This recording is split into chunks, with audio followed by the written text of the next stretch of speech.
Hi, I'm Eleanor from Motor Matters. Eagle Mazda have been kind enough to loan me another Mazda to have a look at because I haven't driven them for quite a while. The CX-5. It's the biggest SUV in their range and it's their biggest seller in South Africa. I'm not surprised at all. This is the top of the range Akera model, which means it comes powered by a 2.2 litre diesel engine giving you 140 kilowatts and a nice big 450 Newton meters of torque. Makes this car a really nice cruiser. It really does. Akera spec gives you 19-inch black mags, gives you a lot of other features like that. Of course, being a medium family SUV, it's got the black cladding. You expect that, don't you? And if you have a look over here, I'll pop open the back door. You'll see it's got good leather trim, nice red stitching, aircon vents for the back seat, but interestingly, no USB at the back. I think Mazda could catch up over there slightly, but there are USBs, so let's not worry about it. You come round to the back and you'll see that a while back they changed the tail lights slightly. They're nicely integrated. This is almost round effect of the tail lights at the back over there. And take note, because it's the top spec Akera, you do get all-wheel drive, which you only get on the 2.5 petrol and diesel Akera versions. Otherwise, they are front-wheel drive. Pop open the boot. And you've got a nice big boot over here with, note, the level load lip. Important to me. Lift this up. Comes in two pieces. Space saver spare wheel over there, but they have used the space very nicely for the boosters for the Bose sound system that comes in their top models. Well, let's just check it out on the road and you can see exactly what we're talking about.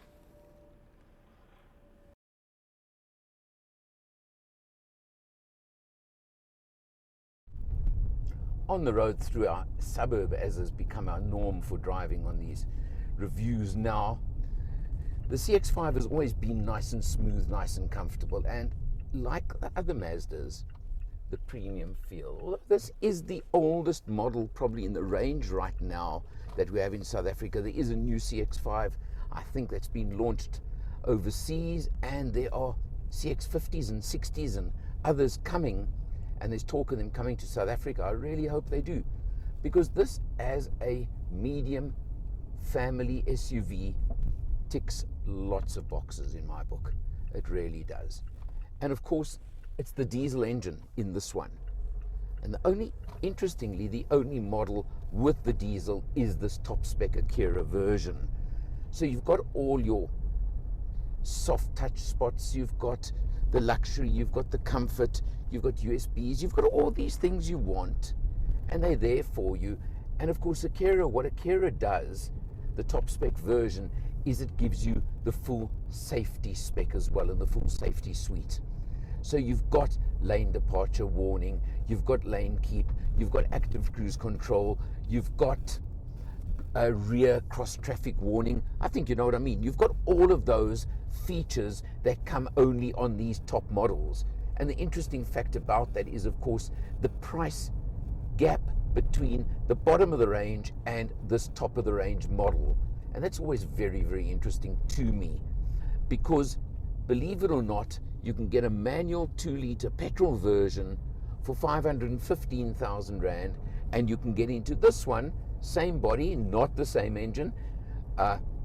Okay, the automatic on this one, which is a 6-speed torque converter automatic, which works really well with this engine, and it's 765,000 Rand. Now that's at the top end of this category, but Mazda will tell you, and I do tend to agree with them, that of course they are edging towards the premium end of the market, and there are lots of features that are premium on the car. Now just bring the camera. The screen is still that little bit smaller than I would like, but it's got the overhead view, it's got the active, can you see, guidelines which are showing you as I'm swinging while I reverse on both of them. So it absolutely has what you need in this respect, and that is so important.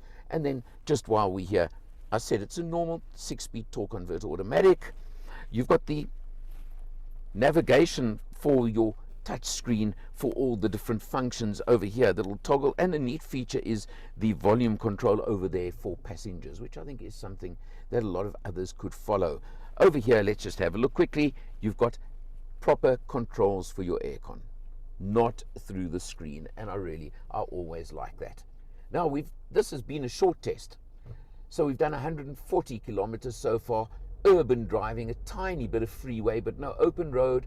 We're showing 7 liters per 100 for this test period. I don't think that's bad. I think that's a fair reflection, and I think most owners would be able to match that. I did on one short freeway stint have it as low as 5.4. So I think when you hit the open road, you can very easily achieve the mid-5s along the way. And I don't think anybody should have any complaints about that. Well, I've always liked the Mazda CX-5. It's certainly, in my book, there's a reason why it's Mazda's biggest seller in South Africa. And I think it'll continue to do so, because it also gives you, don't forget, that 3-year unlimited mileage warranty and service plan. There's lots of other choices in the category, but you're looking for a medium luxury end, can I call it, family SUV, and you've got the 750, 760,000. That's in your price range. Don't ignore this. You could also, of course, always go to one of the lower spec models in the range.